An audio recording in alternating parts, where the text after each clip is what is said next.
Okay, again, thank you for being here today to listen to our panel of distinguished historians and writers about this event, about why we're here, and about the history of this region, the history of French Creek, and really the history of the making of our great nation. I haven't had the opportunity to meet everyone here individually, so I'm not sure who is who except for Erica. So I'll read their names and introduce them, and if you could just wave your hand, I'd appreciate it. Again, I apologize, but we didn't have a chance to actually meet. So first, Mark Hersey. Mark is the period researcher who will be presenting on 18th century watercraft, which you did. Matt Wolf, author and expert on Rogers Rangers. Bob Emerson, executive director of Old Fort Niagara. Erica Knuckles, curator of history and collections at Fort Ligonier Museum. And Doug Cubison, obviously one left, author and curator of the Wyoming Veterans Museum. Just in case you couldn't figure it out. That's like trying to figure out which one is Erica. She kind of stands out there. Yeah. Although that's almost I don't think Well, since we have these experts here and have an opportunity to pick their brains for over an hour or so, what I tried to do was to devise or come up with some open-ended questions which would allow each of them to pontificate for a period of time and explain the answers to the questions that I will pose. So I think first and foremost, as we look at the mid-1700s and what was taking place in North America, and you have these two great wealthy empires that are finding themselves bumping into each other and creating quite a bit of friction, which obviously would end up in a war. The first question that I have is that if there was one in the Ohio Valley, what was the primary difference between the colonial policies of expansion between the French and the British? What was the primary difference, do you think, between their strategies, the manners, the way they operated their policies, implemented their policies, and even dealt with the Native Americans? Anyone can start.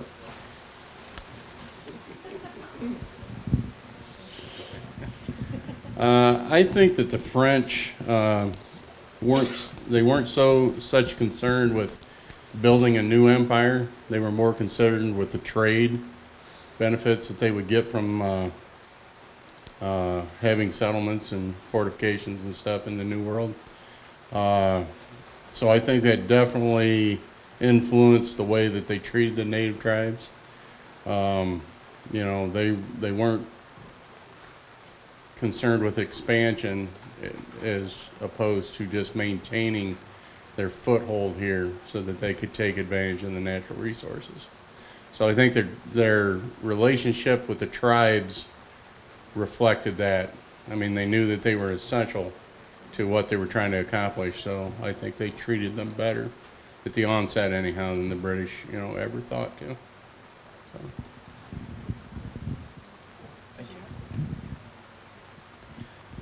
I mean, you really didn't have the equivalent in the French Empire of the Ohio Company, whose goal was to occupy land, to sell and occupy land.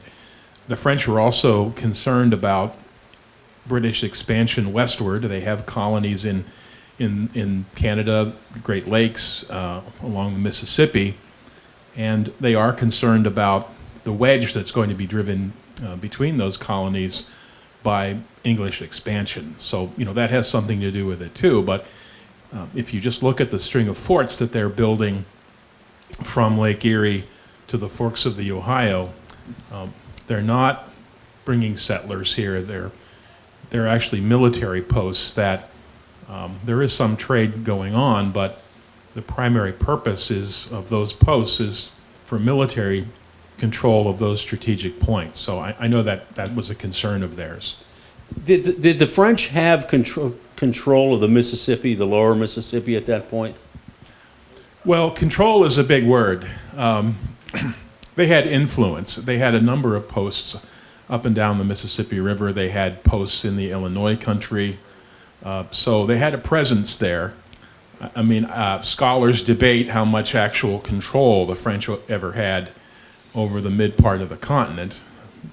You know, Native Americans, I think, had more control than the French, but they suffered the French to be there because, as Doug said earlier today, trade goods.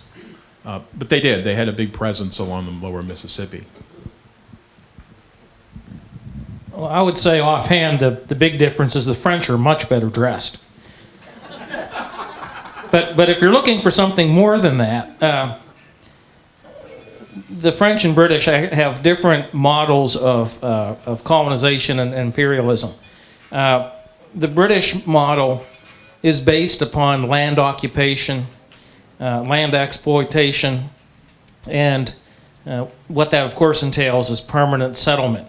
Particularly what you end up seeing in, for example, eastern Pennsylvania and extending all the way out from the Tidewater into western Virginia, is you see a pattern of complete occupation.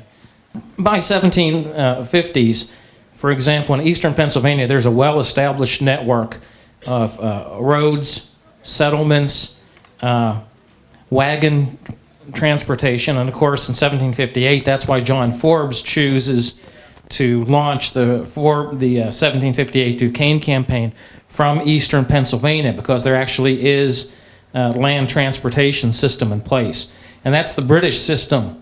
And you'll see that, for example, at Fort Pitt. As quickly as Fort Pitt is built in 59, the English establish a community. They start moving settlers in. They start exploiting the land, not only agriculture, but they began exploiting the coal, the iron ore, and start a fledgling steel industry fairly quickly.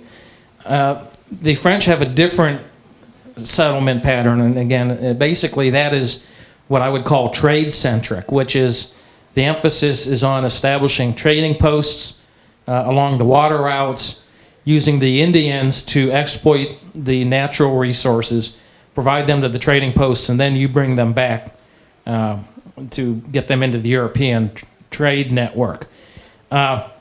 You have to be careful you don't go too far, because in New France, certainly between Montreal and Quebec and the Richelieu River from Quebec to Saint Jean, there is a well-established French settlement community. However, the French settlement tends to run strictly along water courses. And for example, on the St. Lawrence and Richelieu River, the French properties end up being basically very slender rectangles. That is, they have a minimum, every farm has a couple hundred yards of riverfront, and then their property extends fairly far back in a lengthy sliver from the water for their agricultural pursuits. While, again, the British end up leaving the water courses and begin establishing into the hinterland. That implies now you have to have a road network, and that also implies you need to have wagons and land transportation. So it's basically two different models of imperialism and of settlement. From a military standpoint, the British model is much more efficient and effective.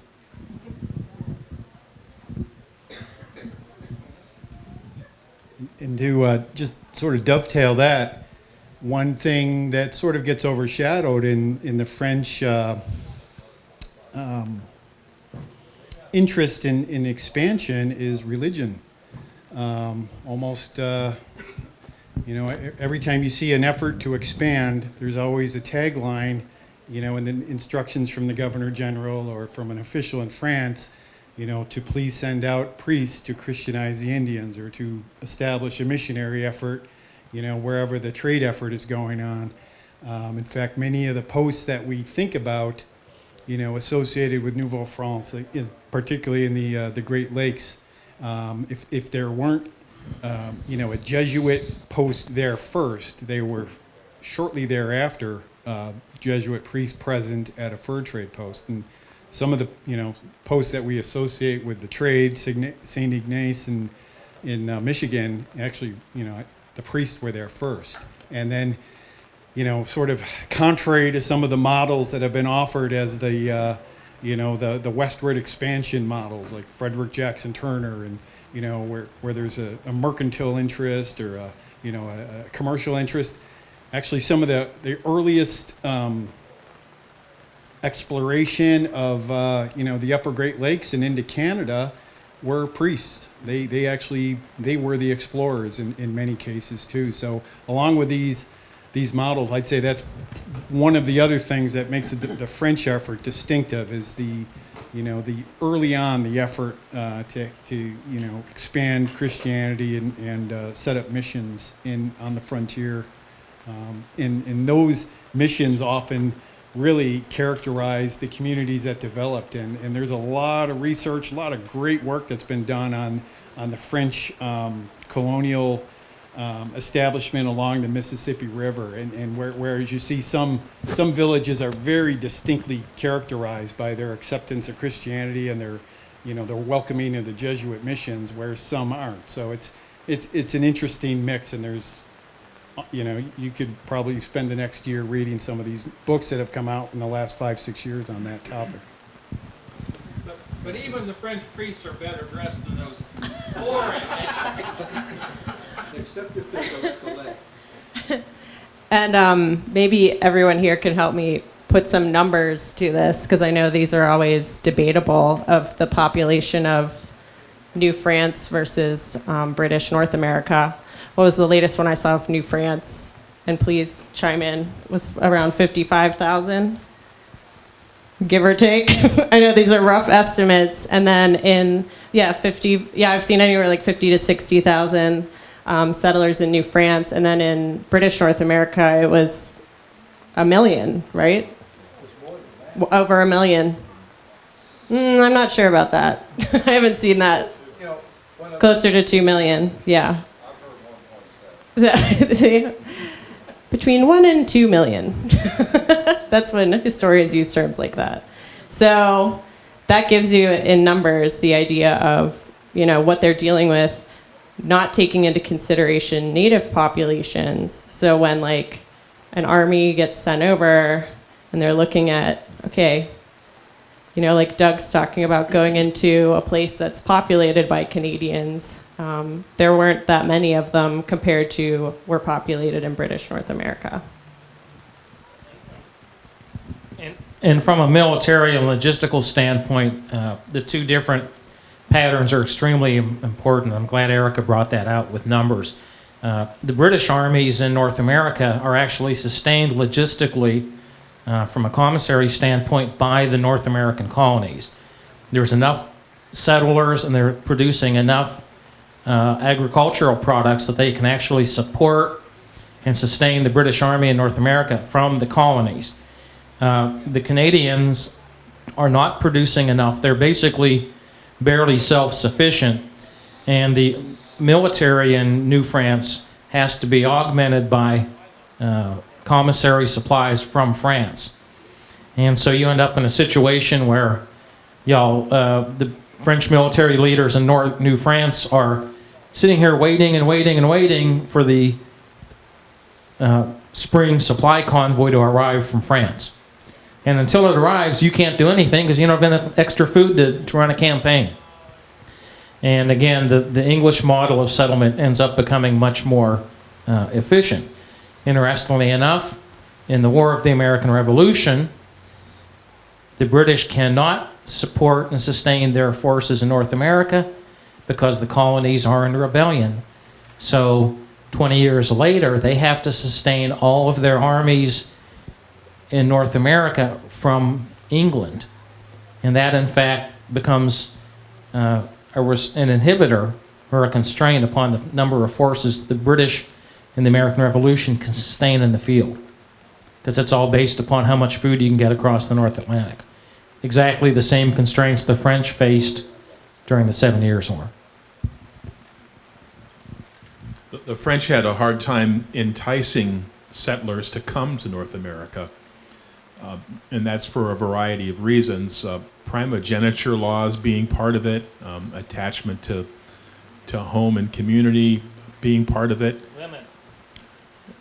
That's probably should go to the top of the list. You've got to talk about the brides to rock. And the You've got to. fil de roi, yes, indeed. We don't talk about that. But anyway, they had a very difficult time, whereas the English colonies are growing helter-skelter. There are Germans coming over in the early part of late 17th century, early 18th century.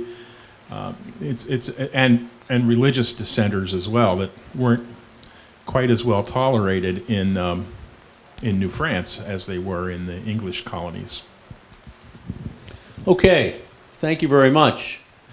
Moving on to this second phase of the questioning and so on. So initially, what we have here in the description that was just presented is well-established English, British colonies along the Atlantic coast, stacked up from New England all the way down to Georgia, self-sustaining, well-established, well-populated.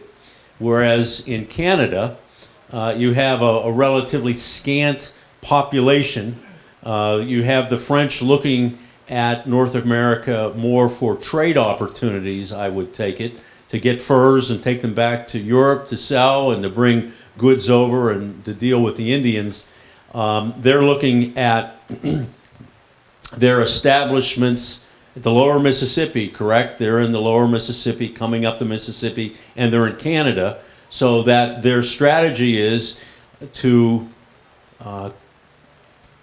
build or establish a whole series of military/trading posts down the Ohio River to the Mississippi and effectively cut off the English from expanding westward, as they were basically chomping at the bit to get over the Allegheny Mountains and expand into this virgin territory. So as these two empires that have different goals, different ways of looking at the New World, different ways of supplying troops, we have a war that breaks out down in southwestern Pennsylvania, in Jumonville, and then Fort Necessity. Initially, the forces of the French demonstrated both a tactical advantage and an advantage at the strategic level over the British. And for the first phases of the French and Indian War, the French did prevail. And there was a difference. Again, we've started to address at least how these armies were supplied. But why do you think the French had this advantage militarily initially over the British, even though they were outnumbered? Well, and this really only applies, I think, early in the conflict. The French did have the advantage of speed, and I'm talking about speed in a political sense, because the French are occupying the upper Ohio Valley.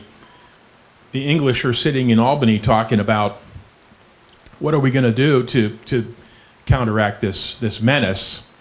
So politically, you know, the ability of the governor of New France to dispatch troops into this area and actually physically occupy the upper Ohio Valley was a big advantage. Now, in the long term, that effort, as it turned out, couldn't be sustained. But in the early years of the war, it certainly gave the French an advantage. I think another key to early French successes is the way their the officers of the Compagnie Franche de la Marine were trained. A lot of these guys followed their fathers into the service. A lot of them were cadets in their early teens. Some of them were sent to outposts in the western Great Lakes, learning native languages, learning native customs. So the officer corps was probably a little better acclimatized to European native relations than perhaps was true on the English side. Really, the initial years of success of the French really comes down to communications and transportation. The French possess what militarily we'd refer to as interior lines of communication. That is, if I have an army in Montreal, I can very easily move that up the St. Lawrence onto Lake Ontario and attack out west. I can very easily move down the St. Lawrence, up Lake Champlain, move troops there. I can easily reinforce anywhere I want, and the lines are shorter. The British, on the other hand, have to attack along a much longer route of line of communications. Takes much longer. And Lord Loudon, who is the British commander in 1756 and 1757, gets lambasted and, in fact, gets relieved and sent back home in disgrace. But as John Forbes states, in the spring of 1758, when Lord Loudon gets relieved, the new commander is going to be able to lick the butter off our slice of bread. That is, we've done all the hard work in 1756 and 57 of getting the communications and transportation and logistical system in place. And as I've mentioned this morning, that's boring, folks. It's not exciting. Building bateaux, building sailing vessels, building ports and piers and wharfs, building warehouses, building magazines for your ordnance supplies, stockpiling ammunition, stockpiling barrels of salt pork. Folks, nothing is more boring than counting barrels of salt pork in a warehouse. But until you know how many thousand barrels of salt pork is protected under the weather in Albany, you can't launch a campaign. And they spend 2 years really getting just the logistics and transportation and things in place to run a campaign. Once they finally you can get a campaign going, really only one ever fails in 1758. That is Abercrombie, because he's an idiot. And because Lord Howe the Younger is unfortunate enough to get himself killed. And he's the real leadership of that campaign. Once they lose that leadership, the campaign falls apart. But aside from that, there is never an unsuccessful British siege. Once they get an army where they need it to, they win. They always win, with one exception, Ticonderoga. Once you get an army there, it's all over, folks. The problem is getting an army to where you need it to be. The British take from 1756 to 1758 to be able to get the armies where they need them to be. Expand on that a little bit. And I think something that contributed to that problem was the fact that the British had such a large population. You had established colonies, and they like to argue about things. They had to argue about doing things before they actually got around to doing it. And early in the war, you'll read where your British commanders are just ready to tear their hair out because they're not getting quick response and support from the colonies. So early in the war, their numbers really hurt them, as opposed to you would think, hey, you've got a couple million people to wage a war against 50,000 people. It's not going to be a contest, but it actually hindered the war effort.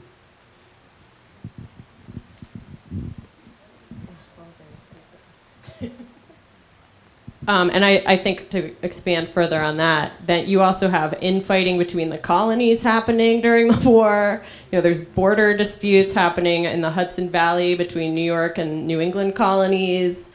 During the Forbes campaign of 1758, the Anglo-Cherokee War is going on, which impacts that campaign. And also I think sometimes it just comes down to timing or weather also. And the Forbes campaign is an example of that, where on November 11th, 1758, Forbes says, we're just going to wait till spring, winter's coming. And literally the next day, the friendly fire incident with George Washington happens. They get a French prisoner who gives them information, and they completely do a 180. So there are many, many factors involved, and that's why history's fun, because it's a big puzzle to try to figure out. Okay. Okay, moving on, just in this same line of conversation. Thus far we're talking about two military forces that were on the ground at the time, ready to fight with each other, the French and the British and their differences. But really, there was a third military force involved as well, and that was the military force of the Native Americans. Now, certainly it was divided. There were a number of different tribes, and there were some confederations, and it was important for that war's outcome as to which side could better employ, or should I say, enlist the support of that third Native American force.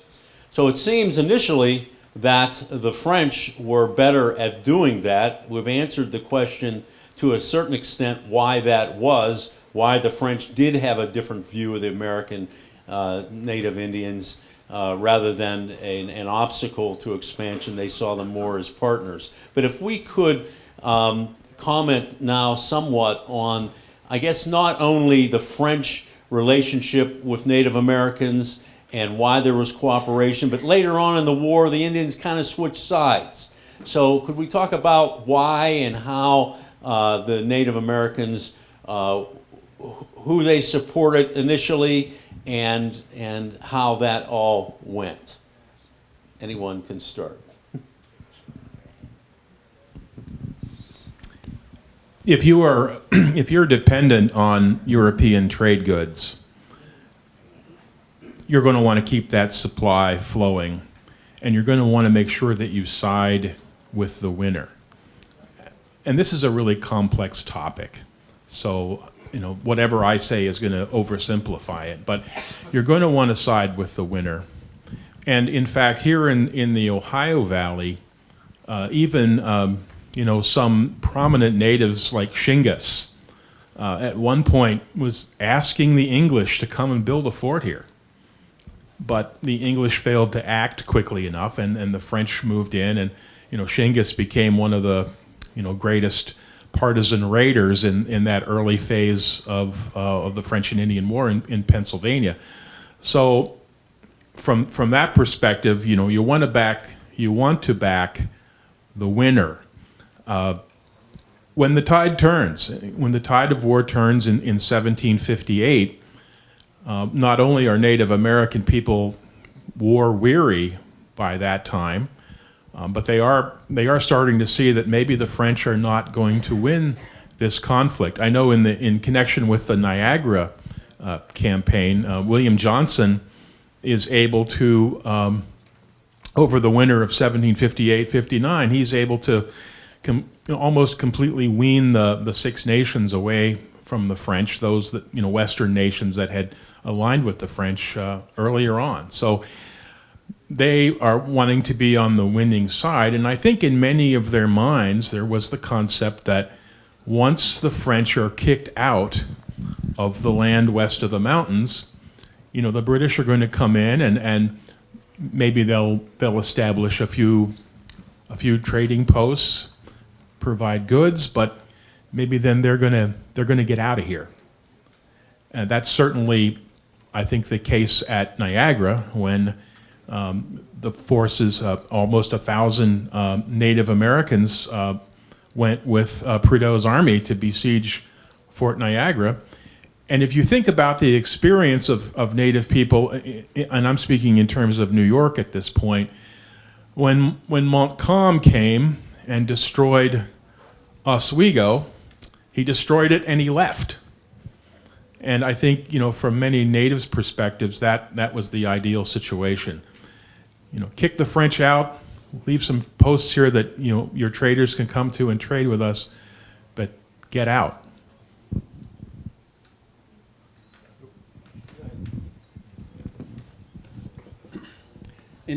And aside from that, and I think that's all correct, yeah. But it's fascinating when you think about, in terms of the French influence in North America at the time. I think it's sometimes an error actually to sort of, when we observe, the French relationships with various native nations.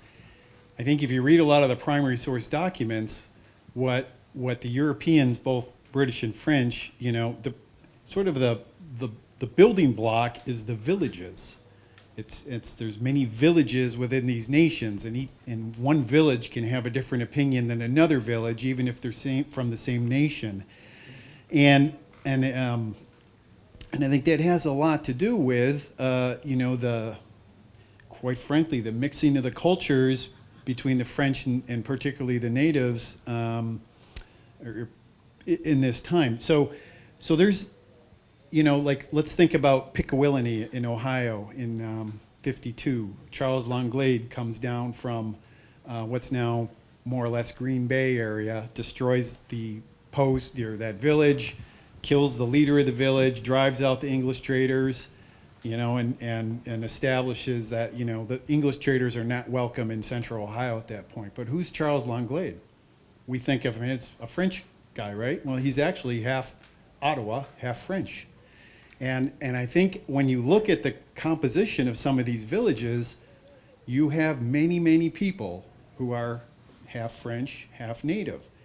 And whether they identify either themselves or other people identify them as either French or native has got a lot to do with the village they live in.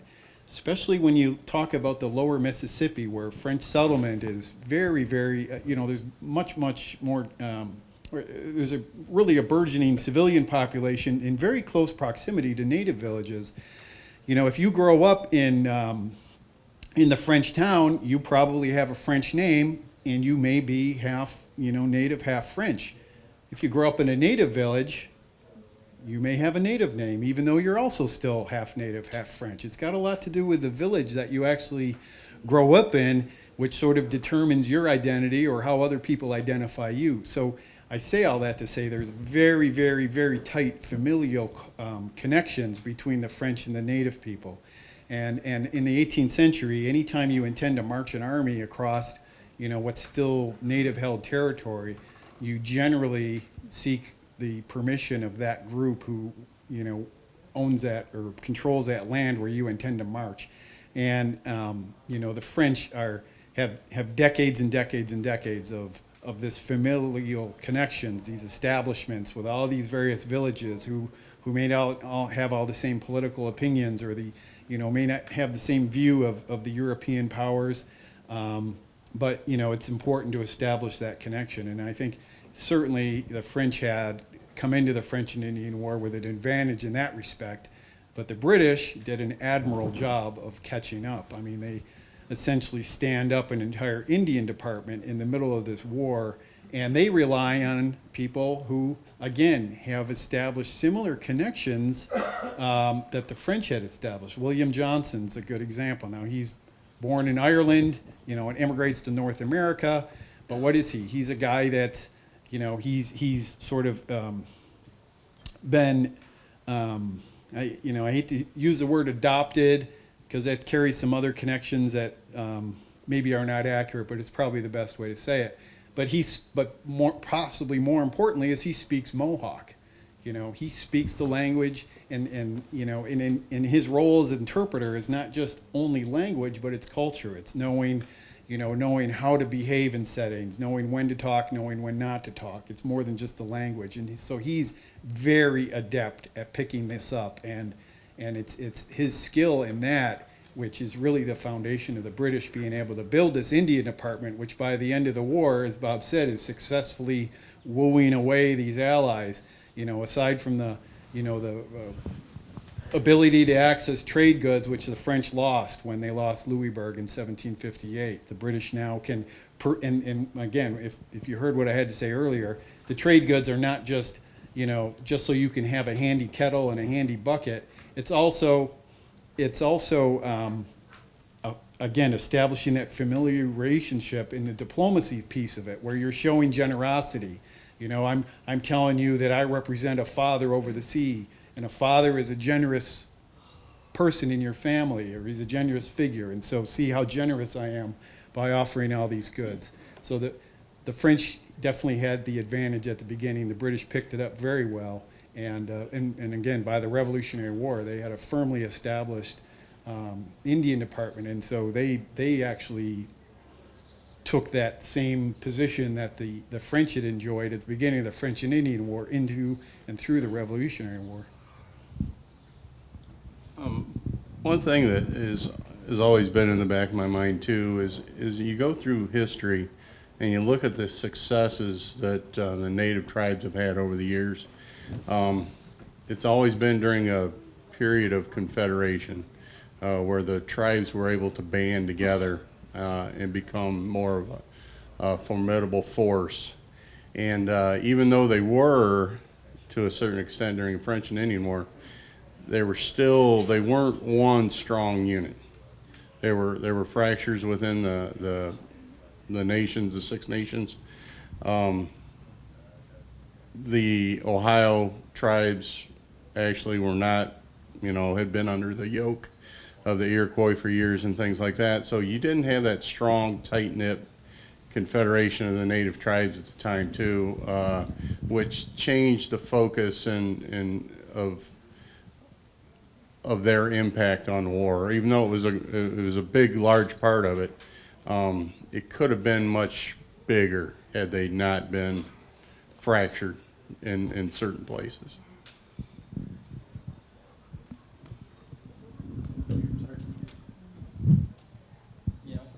I pretty much, agree with Bob's assessment. By 1750, the Eastern Woodland Indians are very heavily dependent upon trade goods for your way of life. And you simply cannot risk being on the side of the losers, because bad things will happen. You have to be on the side of the winners. Self-interest will always win. And the smart Indians will play both sides against the other. And the Iroquois were very adept at this and viewed as a confederation basis. They played both sides against each other for their benefit. And interestingly enough, when they're no longer able to do that, that is when the Confederation basically vanishes. It happens right after the American Revolution. The Indians, like I said, you cannot risk being on the side of the loser side. You've got to be on the winner side because you love those guys and they love you, and then they're going to keep giving you stuff. And if you're on the side of the loser, you're not going to get stuff anymore, then you're in deep trouble. Interestingly enough, if you go to Afghanistan today, the Afghanistan civil population, guess how they live? You have to be on the side of the winners. Doesn't mean you like the Taliban or the Al-Qaeda or ISIS or whoever they happen to be and call themselves at the time. Doesn't mean you love the Americans. Whoever's winning and is going to be best for you is who you have to be on the side with. And when that perspective changes and starts to begin to change in 1758, suddenly you love the English. Before then you love the French because they were winning. That's all there is to it. It's self-interest. And if you don't have enough natives, sometimes you fake it, which Forbes did in 1758. The Cherokee and Catawba just didn't want to hang out all year. It took way too long for them, for most of them. And he also had a lot of provincials that had basically no uniforms. So a lot of them wore Indian dress out of necessity, but also to make it look like they had more natives than they actually did. So, I have a painting in my house over our fireplace in the living room. If you've ever seen it, it's great, by Robert Griffin.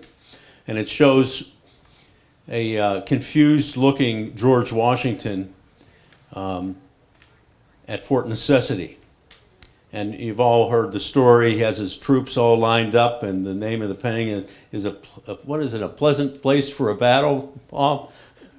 Charming field for a battle. An encounter. An encounter. And obviously, in the beginning, starting with that battle and being extremely amplified many times over during the Braddock's campaign, initially the British just didn't get it. They didn't get it as far as frontier warfare. They looked upon the Native Americans as savages, as undisciplined, some group that they really didn't have to concern themselves with. The French obviously saw that much differently. So in the initial part of the war, as we just continued or just summed up in discussing, the French did have this marked advantage because they understood the territory, they understood how to fight here, they understood Native Americans. But the British weren't dumb, and they knew eventually that they had to make some changes. So the question that I would pose is there any moment during the war where you could put your finger on a battle, on an event where it seems like the British all of a sudden kind of get it and they understand the changes that they have to make in their tactics and their strategy, and when do they start to win? And that's a question. Irregular warfare was something that wasn't new to the British. It was something that was practiced in Europe. But I really believe that the terrain in North America, combined with your Native American tribes and things like that, gave them kind of a longer learning curve. But I have always looked at sort of the period of 1758 as to the point, even though they had started to have some success with some ranger units and things like that, to where the British Army had started to figure it out a little bit. Some very small changes, some wonderful adaptations by General Forbes and Colonel Bouquet during the 1758 campaign against Fort Duquesne. They made some great adjustments early in that campaign that enabled that army to move as quickly as it did and be as efficient as it was. The same thing was happening with General Abercrombie against Ticonderoga in 1758. You see instances where they were cutting down their hats to a smaller round hat like I'm wearing and things like that. It was, they may have been small changes, but an example of things of what were to come. Modifications of the uniforms. Howe's adjusted 55th Regiment, where he was acting more like a light infantry company than a true British line regiment and things like that. So 58 has always been kind of a turning point for the British Army for me when it comes to adapting their tactics and their dress and their gear and how they operated. You really start to see them start to make some inroads when it comes to that. Sorry. I'll just, without delving into it, but I'd throw out 1758 too, but really the capture of Louisburg always stands out in my mind, because once you control the mouth of the St. Lawrence River, I think at that point the outcome is inevitable. There's no ability to, we know New France was dependent on France. They couldn't sustain their armies in the field without France. They couldn't sustain the civilian population without France. So, the capture of Louisburg at the mouth of that river more or less cuts off the access for ships coming to relieve New France, and that was actually a masterful campaign as well, capturing that fortified city, which, if you've ever seen the recreation, the original fortified city was more than double what's there now, and it's massive, and there was a large population, a lot of men, artillery, and the British were able to capture that and seal off the mouth of the river. And I think at that point the outcome was inevitable. Yeah, they really got the French at a bunch of pinch points in '58 with Louisbourg and Frontenac and then Duquesne. And also, I think it helped when they started integrating the command structure with the provincial officers, which was William Pitt's policy, I think, in '58. And because before that, the highest ranking provincial officer was below the lowest ranking British officer, and that caused some problems in the ranks. So they started to integrate it more. So I think that helped in '58 too. A couple of thoughts. First off, in 1754, you have to remember that there really isn't a British military presence in North America. There's a couple of independent companies. There's a New York independent company that's stationed in New York City. There is a South Carolina independent company that's stationed in Charleston. These guys aren't out in the frontier. They're in settled port cities. And there's only 3 independent companies in North America in 1754. On the other hand, the French have companies of Marines. The Marine, of course, is the French department that's responsible for the colonies. And they've got Marines all over the place, scattered all over these small posts, Michilimackinac, Detroit, Presque Isle, McCall, Duquesne by close to 1754, St. Frederick, so on and so forth. So they have a lot more military presence and experience in '54. But even in '55, one of the misnomers is that Braddock, didn't adapt his army. And again, if you read the St. Clair Braddock correspondence in '55, Braddock is, they're leaving halberds behind. They're not bringing their halberds with them. They're leaving their hangers behind. They're not bringing those things with them.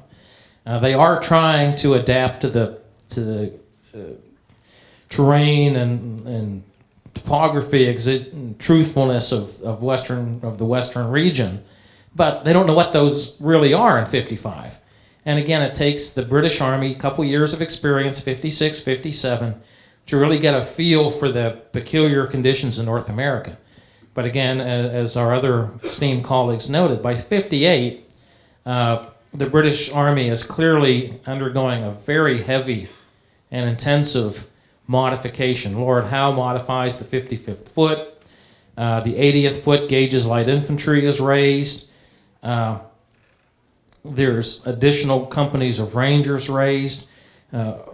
We've very clearly discussed Forbes and Bouquet's adaptation of troops in western Pennsylvania here in '58.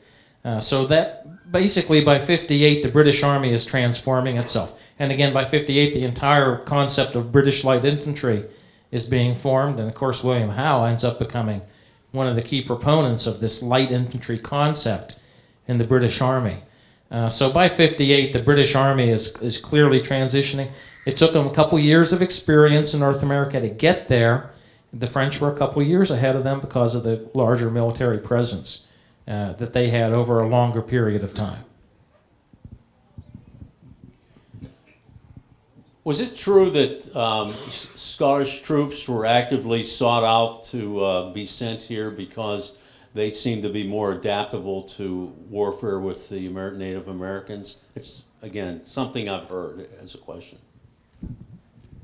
Well, there is some of that. Some of that is it's a really great way of getting rid of those god-awful Jacobite Highlanders. Good God. You take those barbarians out of Scotland.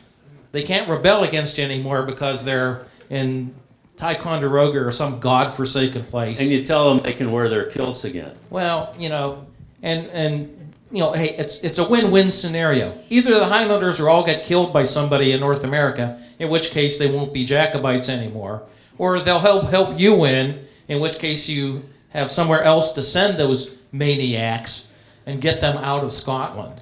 And there is a belief that the Highlanders are kind of more warlike and a more primitive culture.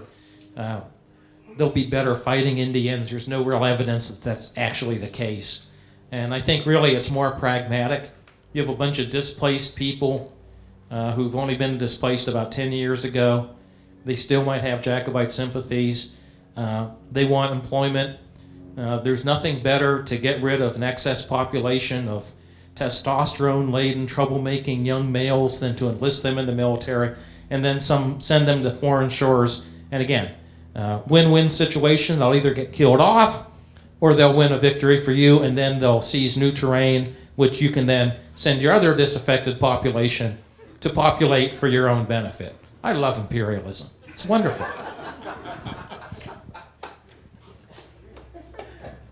Could we talk about Bushy Run a little bit, Erica? You're very familiar with. Okay. That was actually something I was going to bring up when you talk about the Highlanders and their ability. At the Battle of Bushy Run, they were getting their tails kicked. If it hadn't been for a lot of luck and that feigned retreat that they came up with on the first night for the second day's battle, we would talk about Bushy Run the way that we talk about Custer's Last Stand. Bouquet actually wrote to Amherst that first night and said, you know, you better make plans to relieve Fort Pitt because I'm probably not going to be here tomorrow. They were still even adapting into Pontiac's rebellion. Everything that Henry Bouquet is such a fascinating character. You see him, a trained professional European soldier, come over here in '56, and in the short amount of time that he was here, he's constantly learning and constantly adapting and making mistakes, but learning from those mistakes. And you can almost see his mind working as he goes. The relationship that he had with General Forbes during the '58 campaign is just fascinating. These two guys couldn't have been a better pair, the way that campaign went and things like that. But Henry Bouquet, I would have loved to have seen him live and be here during the Revolution because that was a heck of a man there. Big fan.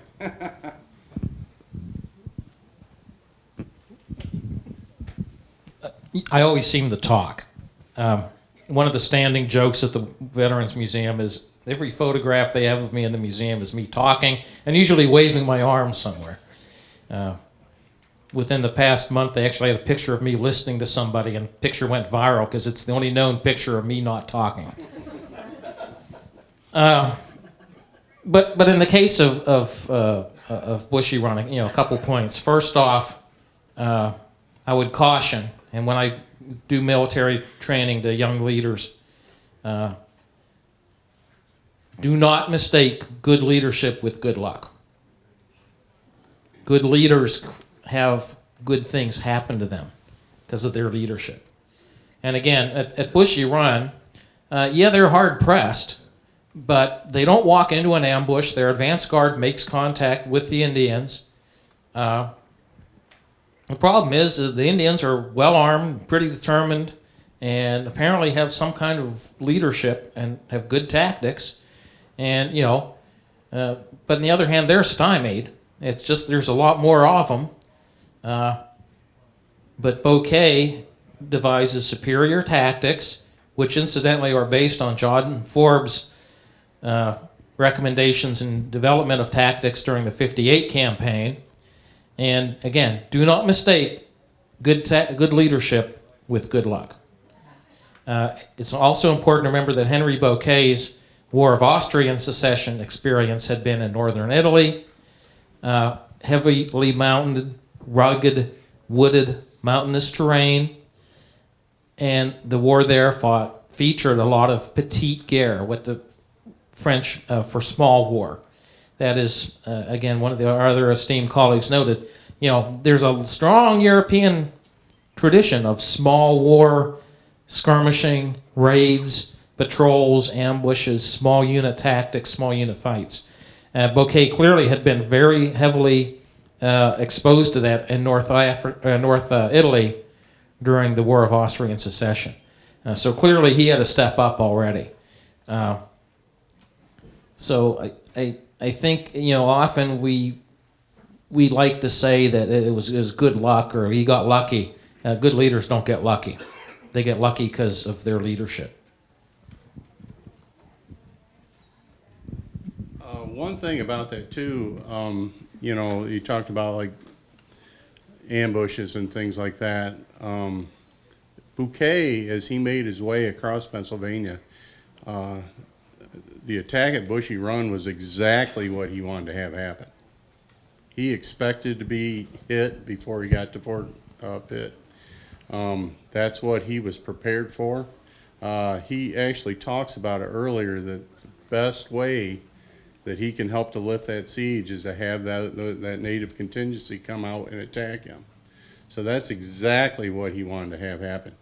He actually thought it was going to happen a little bit further down the road. At a little bit better spot that he would have picked for an ambush. But this is exactly what he wanted to have happen. So he was prepared for it. He actually, the Rangers that he enlisted at Fort Cumberland, he did that because he wanted protection on his flanks because of that expected attack. So even though he found himself, up on Edge Hill that first night, this is what he wanted to have happen. So. Any more comments? Okay, just to start to pull this together somewhat, we've really, I think, covered a comprehensive view of every aspect of what took place here and with the French and the British and who had the advantage and who didn't and who knew how to work with the Native Americans better initially and who didn't. But ultimately, the British prevailed, obviously. I think probably that they should have remembered some of the lessons they learned 20 years later during the American Revolution. Apparently the leadership changed and they didn't. But I would ask at this point, just to sum it all up and give this as a final comment, what do you think was most responsible for the British prevailing over the French in this long war and ultimately setting the stage for the creation of the United States? I'm only going to address half of this, and that's the French side. The French had some serious flaws. The supply issue was huge. They weren't getting the support from the mother country that the British were getting. Their command was divided. The governor Vaudreuil and the military commander Montcalm hated each other's guts, and they're obviously way outnumbered. So from the French side, those are some real weaknesses that they were going to lose. Two words: logistics and leadership. First off, once the British get these younger, more aggressive, dynamic leaders in place, they start winning pretty quickly. Wolfe, Amherst, Forbes, Bouquet, Stanwix, although we don't get to talk much about Stanwix. Once we get this young, aggressive leadership in place, the British do start winning. And this is aggressive, dynamic, energetic, young, youthful leaders that make a big difference. And the second thing is just logistics. Once the British get the logistics system to work that is going to be effective managing and can move an army in the wilderness. Again, once the British start moving army somewhere, Niagara's a huge fortress with an extremely accomplished French commander. It doesn't matter. British commander even gets killed, rank amateur takes charge, doesn't matter. Niagara falls. Once you get Amherst going against Ticonderoga, Ticonderoga falls. And once Amherst moves against Lévis, Lévis falls. Once Haviland moves against Illinois, falls. Once Amherst moves against Louisburg, falls. Once Bradstreet moves against Frontenac, Frontenac falls. Once Forbes moves against Duquesne Duquesne Falls. Once you can get an army somewhere, game over. But you've got to get that army there in the first place, and it's got to be led by somebody who's committed to winning and to providing quality leadership. Once those two things come in place, logistics and leadership, game over. Can't win. Can't stop it. Did the French... Oh, go ahead. Go ahead. In addition to that too, Bob talked about the problems with French, with their supply lines and stuff like that. In '58, William Pitt literally threw the bank into the war effort. I mean, he told the provincial colonies, I'll pay for your soldiers. So that took that argument out of the bank. Any types of military goods, munitions, money, things like that, that you needed to equip an army, he threw at this war effort, especially in North America. So not only did you start to have your leadership adapt and to change and to get better and to be able to move quickly and things like that, they had everything that they needed to do so. And just to remind everyone, this is just one of the theaters of war in the whole world. So there's fighting happening. It's considered to be the First World War. So there's also fighting happening everywhere. So yeah, it's insanely expensive, and that's what ends up leading to the revolution, is because it costs so much. So that's a great point about increasing funds to North America.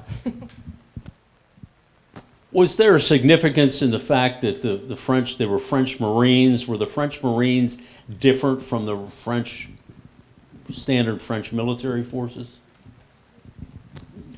Well, they're administered by two completely different ministries. The French Marines were under the Department of the Marine. It had its own minister. They were not Marines in the sense we think of Marines today. They were infantry, but they were posted to overseas colonies, and hence it made sense in the mind of the enlightened 18th century Frenchman, put them under the control of the Ministry of the Marine. You had also troupes de terre, or metropolitan troops, or regulars, that they start sending over in 1755. They're first under the command of Baron Dieskau, and then later Montcalm, and then finishing up with Lévis at the end of the war. So yeah, they fight together, but administratively they're controlled by two different entities within. So that was a disadvantage. That didn't work well, or was that a problem? Well, it wasn't necessarily. I don't think it didn't have to be a disadvantage. I think what turned out to be a disadvantage was the fact that Vaudreuil, the governor, and Montcalm did not get along at all. Whose fault that was, who knows? Vaudreuil and Lévis got along better in 1760, but in the 1759 campaign, which is it depends on your perspective, it's the year of miracles for the British, and it's a pretty rough year for the French. The two leaders of the colony have two completely different strategies for trying to defend what they're still holding on to. Montcalm wants to concentrate his forces in the core of the colony along the St. Lawrence, and Vaudreuil still wants to hang on to the Ohio Valley. And when you have the two top of leaders in your government working at cross purposes with one another, that cannot be good. Okay. Any more comments? We do have a few minutes left, and I'm not the only person that has questions. So if there's anyone here in the audience would like to pose a question, yes, sir. Yeah, you talked about the numbers of the British and French. At that time, what were the numbers of the Native American tribes and the Native Americans at that time? Any idea? Any estimates? Population-wise? That's a tricky one. It's hard enough figuring out the Europeans that were here. Does anybody take a stab? I can't really, I could probably speak to that a little bit better during the Revolutionary War period. And I think what you see then is there's several, at Fort Niagara, there's several censuses of the Six Nations, the Haudenosaunee people that live across New York State, well, present-day New York State. And the general rule is they figure in 1777, there's about 1,200 Seneca men who able to take up arms. And then as you go from west to east, Cayuga, I think there's about 400. Onondaga, maybe about 500 or 600. Oneida, of course, in the American Revolution, the Oneida were largely sided with the colonies. They're able to field maybe 300 or so. And then the Mohawk, had borne the brunt of westward expansion for years. They're down to maybe about 150 to 200 fighting men. So what you have there is a picture of somewhere in the neighborhood of 2,000 fighting men that the Six Nations can bring into the fight in the Revolutionary War. I would speculate that maybe add somewhere in the neighborhood of a quarter to a third more during the French and Indian War. Again, but being the same, it's reflecting the same pattern. More numerous as you go west, to east, with the Seneca, the Onondaga, and the Mohawk still being the senior nations in the Six Nations, but the Seneca being the most populous. So that's that. But gosh, I think it is kind of difficult to when we're talking in the Great Lakes. I don't know that anybody really conducted, or at least I haven't read any similar censuses to really get a feel for the fighting forces that are able to come into play. But but there's when there's a call to arms, more or less, we do have some decent numbers of armed Native men that are participating in some of these campaigns, and depending on probably the distance to their native nations, but it fluctuates. But what is there about? I think at Braddock's defeat, for instance, there's somewhere in the neighborhood of maybe 600 to 800 Native men. I mean, it's hard to really get a grasp. And again, that's not really the population. That's just armed men. Anybody else have any thoughts on that? Well, I'll add and also when we're talking about warriors, that's not all of the men in a Native tribe necessarily. It's like how we have soldiers today. Not everybody's a soldier. So that's, I think, something important to keep in mind too. We have time for a couple more questions. Anything else? Yes, ma'am. Who in France took the fall for the failure of the French and Indian War, and what were the consequences for them? Who took the fall? Does anyone know? Well, there was a big investigation. It's called l'Affaire de Canada, and a lot of people took the fall, including some people that probably didn't deserve it. Vaudreuil, probably one of the most corrupt men in the history of North America, François Bigot, was the intendant, and he was in charge of finances, and he was accused of pretty well lining his own pockets. So he and a lot of his associates were actually brought up on charges after the conflict was over.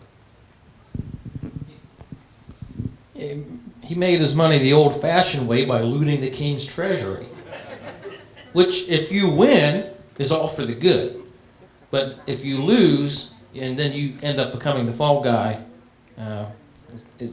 it's hard to make more money that way. It's very demoralizing. Yes. You mentioned World War, assuming the French were distracted someplace else in the world.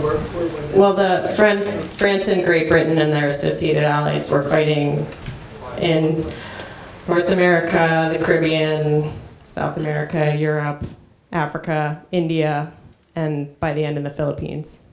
So they're all over the world with their navies and their armies and their associated allies. Mainly the Great Britain is allied with Prussia. And all of Europe is at war as well, with Russia and Austria and Prussia and France. Yeah. And if you ever want to see a great exhibit on it, come to Fort Ligonier about the Global 7 Years' War. Okay, we have time for one more question. Is there one more question? Just a question about colonial participation in the war. You know, the idea that George Washington and a lot of other guys got experience in the war, getting training, and what actual live experience that 15 years later that would translate over to the Revolutionary War. So, how much, just kind of a guess, did the French and Indian War give to the colonies, when it came time to actually fight against the British?